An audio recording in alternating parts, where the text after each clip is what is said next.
Komisi Pemberantasan Korupsi menahan tersangka dugaan kasus penerimaan gratifikasi pada Dirjen Bea dan Cukai Kementerian Keuangan Eko Darmanto. Ex-Kepala Bea Cukai Yogyakarta tersebut ditahan selama 20 hari pertama untuk kepentingan penyidikan.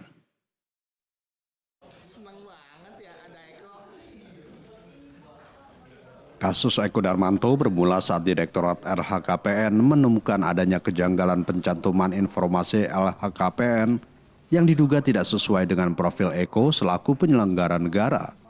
Eko Darmanto memanfaatkan dan memaksimalkan jabatannya untuk menerima gratifikasi dari para pengusaha impor, pengusaha pengurus jasa kepabeanan, hingga pengusaha barang kena cukai.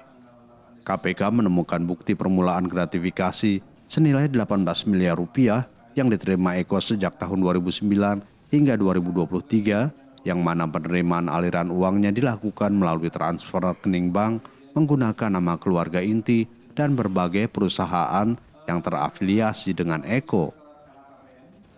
Menjadi bukti permulaan awal gratifikasi yang diterima ED sejumlah 18 miliar dan KPK terus terbuka untuk menelusuri dan mendalami aliran uangnya termasuk pula adanya perbuatan pidana lain. Jadi selain follow the money, kita juga terus mencari apakah di dalam perjalanannya atau penanganan perkaranya nanti ditemukan perkara-perkara atau peristiwa-peristiwa pidana lainnya, tentu kita akan dalami.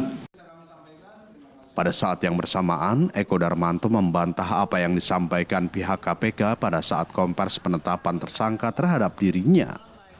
Ada yang mau disampaikan, Pak? Ada. Ya, Pak. Apakah siap bongkar?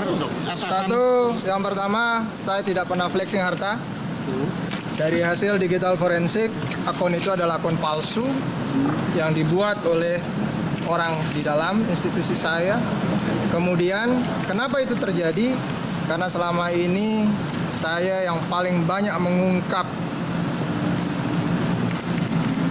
hal-hal yang tidak benar yang terjadi di Bea Cukai. Ada 9 orang sudah masuk penjara, bekerja sama dengan kejaksaan. Kejaksaan minta tolong saya, termasuk kasus yang paling besar yang Anda sekalian tahu, kasus emas. Di belakangnya adalah saya, dan sekarang pun sedang terjadi penyelundupan gula.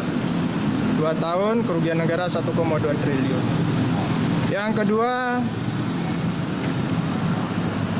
saya tidak pernah merugikan negara, saya tidak pernah memeras orang, saya tidak pernah menerima suap, saya tidak pernah melakukan proyek yang seperti pernah saya bongkar kasus-kasusnya.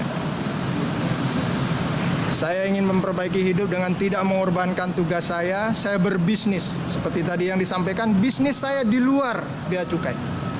Itu konstruksi, properti, dan juga jual beli motor bekas. Bukan motor baru, bukan impor, tapi motor bekas. Itu sesuai dengan hobi saya. Tapi manakala hal itu tetap dianggap salah secara etik, saya harus apa? Saya akan ikuti proses hukum ini. Sosok Eko Darmanto mendapat sorotan publik lantaran kerap pamer kemewahan lewat unggahannya di media sosial, seperti foto di depan pesawat terbang dan foto di depan motor besar.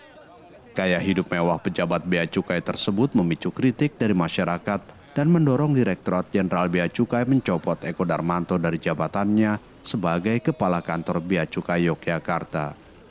Dari Jakarta, Sebastian Pascal, Nusantara TV melaporkan.